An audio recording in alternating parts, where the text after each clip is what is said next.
hood. We in the hood. We gotta hide in the hood. They scared to come to the hood. We in the. Oh, my bad. Oh, my bad. Why? Why?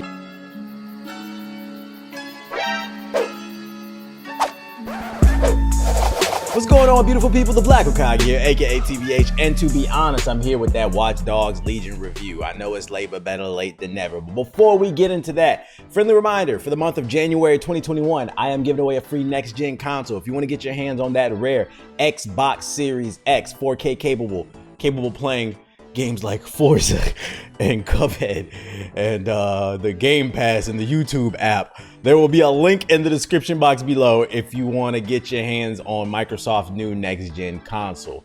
Pause this video, click the link. It doesn't take but a minute to sign up. Even if you don't want it, take it off my hands. You can sell it, give it to your little brother, your little sister, I don't know, something. Link in the description box below. Other than that, I dropped a new podcast, and in it, I did my review of Watch Dogs Legion. The reason it's so late is honestly, this game bored me to death so fucking much that I forgot that I'd never even reviewed it. So I was like, whatever, let me throw it on the show notes. There's an excerpt from the podcast. If you want to see the full episode 50 of Hokage Thoughts, there will also be a link in the description box below to that. Other than that, I'll talk to y'all later. Hit the like button. Bye. Rotate. Watch Dogs Legion. I forgot about this game. I beat it on stream and I never reviewed it. I forgot about it. I was like, you know what? I need shit to talk about. Let me throw this on the fucking show notes and talk about it real quick. We ain't gonna spend too much time on this. So Watch Dogs Legions is the third game in the Watch Dogs franchise. In my opinion, Watch Dogs 1 was it was like a 6, but it built an interesting world.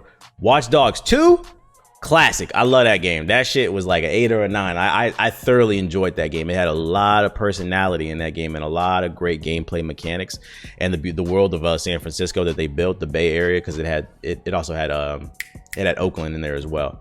Just amazing. But Watch Dogs Legion, I feel bad for people too, because I feel like with Watch Dogs 2, over time, it built up a lot of hype, and people were like, the series is back, and they come back with this bullshit. Let's talk about it. Here's my review, man. So I mostly have negatives. First things first. First positive, I got like 3.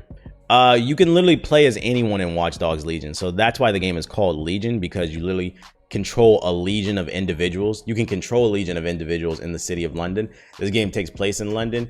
You're playing dead sex sector in London in the future. And the way the story goes, without spoiling anything, is basically like this paramilitary group takes over the city for security reasons. He's like a private military that he contracts to London, and they roam the streets and they protect London. Basically, London's in martial law, and DedSec doesn't like that, so they're trying to get to the bottom of it and see what's really going on. And what's cool about it is you can literally play as anyone. The way the game works is you can walk around and you scan with your phone whoever you're playing with, because they'll give you like a couple default characters, and then it'll tell you like their strengths and weaknesses, and based off that you can recruit them into the team. And different characters will help. Certain characters help, I don't know, certain characters are great at gunplay, certain characters have gadgets, certain characters are better at stealth, certain characters help. Like, let's say your character dies and has to go to the hospital, or doesn't die but get injured and has to go to the hospital. Certain characters, like if you get a paramedic, it'll bring the characters back quicker because you have healers, basically. So it's all about building your roster up and switching it up for different scenarios in the mission. But that goes into my next that actually goes into my first negative. That's cool, but once you get past the gimmick, and like I was kind of like at the halfway point of the game, you start to realize that gimmick is actually the game's biggest problem. This game has no actual protagonist, because you can play as anyone in the story. And it's a technical marvel, by the way. Literally, whoever you're playing as, they show up in the cutscenes with a different voice. That is cool. But that's also the game's problem. The game has no protagonist, and it kind of breaks the rules of storytelling. There's always a protagonist and an antagonist in storytelling, and that protagonist has to go through trials and tribulations, and it builds up to a climax. Because there's no protagonist in the game, you build no sense of bond. You don't really give a fuck about who you're playing it. It just feels like you're playing as a mindless NPC, and that's actually my first negative. It felt like this game didn't have any personality because you're not playing it. And it was hard to go from playing as Marcus, who had a ton of personality. You really felt for this character and his story, and even Aiden Pierce to some degree, versus going to playing as anyone in the city, and none of them have a fucking story. They just show up in the cutscenes and they talk, but they don't have a real story. So you don't feel any sense of connection to the protagonist, and you don't really feel any type of angst towards the villain, who doesn't even show up till halfway through the fucking game. And he was whack too. So yeah, that was my first negative, the lack of protagonist. Next positive is, the next positive I had already said, you play as anyone and they show up in the cutscenes. The next positive is the character customization. It's cool. There's stores all over the city. So whatever character you're playing as, you can customize them in the way that they look. And I guess if that matters, listen, I'm really reaching for positives here. Whatever. The next negative is, so once you get past the gimmick and you start scanning people more, you start to notice that too many NPCs have the same skill. So when I previewed the game, this is why I always tell people, when I get to preview a game early, take everything I say with a grain of salt, because I got to play Watch Dogs Legion like 6 months before that came out. They let me play for like 3 hours early, Ubisoft. And when I played it, I went around scanning and I couldn't find anybody that had the same skills. So I was thoroughly impressed by that. I was like, wow, like Ubisoft really created a lot of different type of NPC types, right? But once the full game comes out and I put like 40 hours into the game, like by halfway through the game, everybody had the same abilities and shit. So you're gonna run into a lot of the same NPCs that have the same abilities. So you're not gonna, it feels like Pokemon at first, but it's really not. What happened is I found characters that I liked, and then I pretty much just played them for the rest of the game. I didn't see any real reason to switch because it fit my playstyle.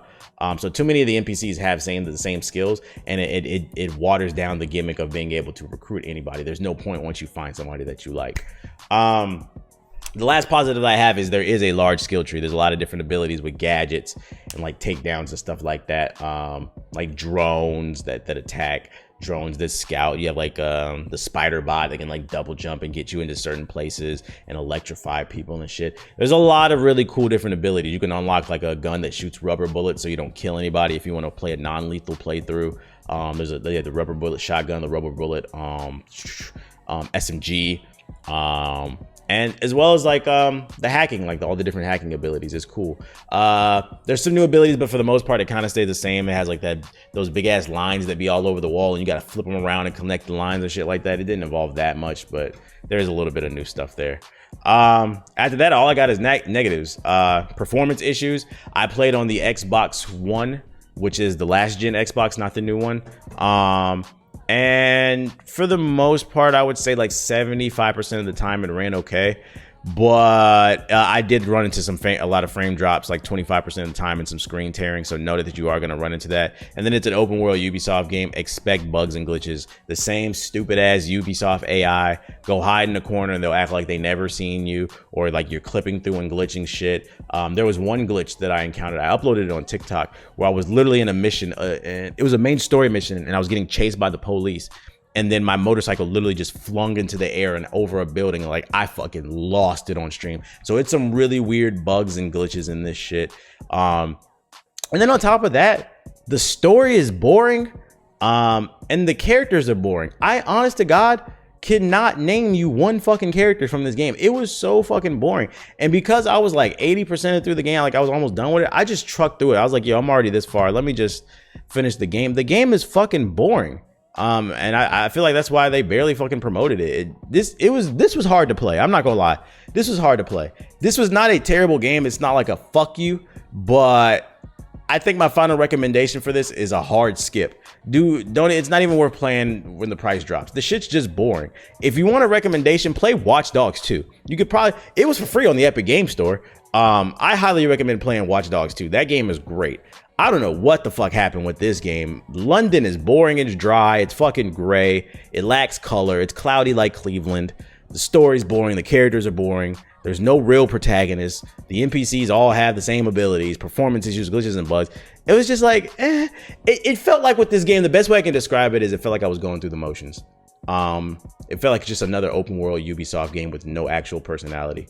And it was just an excuse to talk to my chat, basically, because you can turn your brain off when you play this game. Been there, done that. I wish I would have liked to seen them do more with the melting pot, the melting of the world between Assassin's Creed and Watch Dogs, but they didn't. There's some DLC coming out with an Assassin, but I'm not buying that shit. If you see me playing it, it's because I got it for free. But that is my recommendation on Watch Dogs Legions. I would say hard skip. Just act like the game don't exist.